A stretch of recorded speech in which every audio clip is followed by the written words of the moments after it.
Hello student, आप सभी का जेपीसी 12 के यूट्यूब चैनल पे फिर से स्वागत है।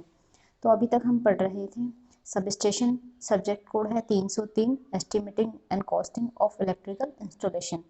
तो सब स्टेशन के बारे में हम indoor sub station, outdoor sub station classifications पढ़ चुके हैं। Pole mounted sub station, foundation mounted sub station. अभी हम पढ़ेंगे कि लोकेशन ऑफ सब स्टेशन की। जब हम सब स्टेशन बनाते हैं तो जब उसकी लोकेशन सेलेक्ट करते हैं तो उसमें हमें कौन कौन सी बातें हैं वो ध्यान में रखनी चाहिए, उनके बारे में हम यहाँ पर डिस्कस करने वाले हैं। तो सब स्टेशन बनाते हैं तो उसके बारे में हमें बहुत सारी बातें उस टाइम पे ध्यान में रखनी चाहिए कि लाइक अर्थिंग कहाँ पे हमें मिल सकती है, लोड सेंटर कहाँ पे होना चाहिए, ठीक है, जहाँ पे हमारी कंज्यूमर उनके नियर होना चाहिए, और बिल्डिंग वर्क होता है उसको बनाने में कोई दिक्कत नहीं होनी चाहिए। उन सब के बारे में हम यहाँ पे डिस्कस करेंगे। तो आइए हम देखते हैं first point. The sub station should be as close to the load centre as possible.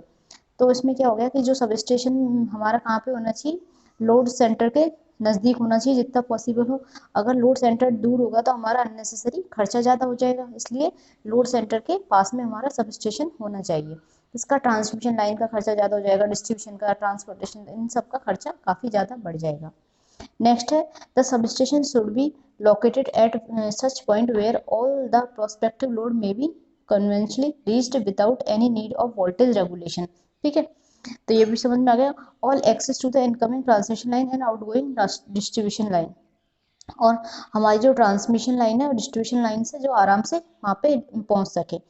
Allow for reasonable amount of expansion of sub station. ठीक है, मान लो कभी एक्सपेंशन करना पड़े तो उसमें भी कोई हमें दिक्कत नहीं आए, सब स्टेशन ऐसी जगह पे भी हमारा होना चाहिए। नेक्स्ट है हमारा choose the site where the sub station building can be easily erected without any restriction. अब हमारी साइट हमें ऐसी जगह पे सेलेक्ट करनी चाहिए जिससे हमारी जो बिल्डिंग वर्क है सब स्टेशन का, कंट्रोल रूम के लिए बिल्डिंग वर्क बनाना पड़ता है, तो उसको बिना किसी रेस्ट्रिक्शन के हम बना सकें। Keep load on the substation with such limit so that in case of a shutdown only a small number of consumer are affected. ठीक है, तो सब स्टेशन है उस पर लोड इस तरीके से रखना चाहिए कि इन एनी केस जब हमारा मेंटेनेंस पर्पज से शटडाउन होता है तो कम से कम जो कंज्यूमर है वो उससे अफेक्ट हो, कम से कम कंज्यूमर की सप्लाई डिस्कनेक्ट हो। ठीक है, and cost of land, cost of land इसका भी हमें पूरा पूरा ध्यान रखना चाहिए कि जो ज़मीन है हमारी, ऐसी जगह पे हमें सब स्टेशन सेलेक्ट करना चाहिए कि ज़मीन हमारी ज़्यादा महंगी ना हो, ज़्यादा हमें कोई प्रॉब्लम ना आए। नेक्स्ट आता है हमारा कि सब स्टेशन में भी एक पॉइंट और है अपना इसमें कि अर्थिंग भी हमारी प्रॉपर होनी चाहिए वहाँ पे। कभी कभी क्या होता है, एक जगह था अर्थिंग के लिए, अर्थिंग तो मेन ही होती है हमारी सब स्टेशन की, तो जो अर्थ रेजिस्टेंस है उसको भी ध्यान में रखते हुए हमें सब स्टेशन बनाना चाहिए कि यहाँ पे हमें रेजिस्टेंस कम मिल जाएगा अर्थिंग के लिए। एक बार एक सब स्टेशन थोड़ा पहाड़ी एरिया पे बना दिया था, तो क्या हुआ था उसमें, जब वो सब स्टेशन वाले अर्थिंग करने लगे उसमें, तो अर्थिंग ही समझ में नहीं आया, क्योंकि पहाड़ी एरिया पे तो आपको पता है रॉक वगैरह, स्टोन वगैरह का रेजिस्टेंस बहुत हाई होता है और हमें चाहिए अर्थिंग के लिए लो रेजिस्टेंस।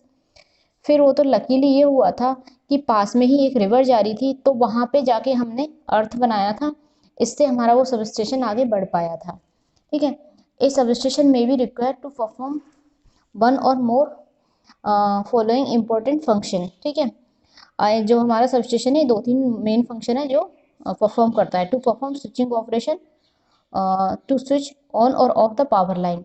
तो ये तो आपको अच्छे से पता ही है कि जो हमारा सब स्टेशन है क्या क्या ऑपरेशन करता है। स्विचिंग ऑपरेशन करता है, लाइन को कट कर सकता है, ठीक है, उनको ऑन कर सकता है, ये हमारा सब स्टेशन का फंक्शन होता है। To perform voltage transformation operation, voltage transformer operation perform करता है। लाइक स्टेप अप और स्टेप डाउन वोल्टेज, हमारा जो सब स्टेशन में क्या करता है, स्टेप डाउन करता है वोल्टेज को या स्टेप अप करता है।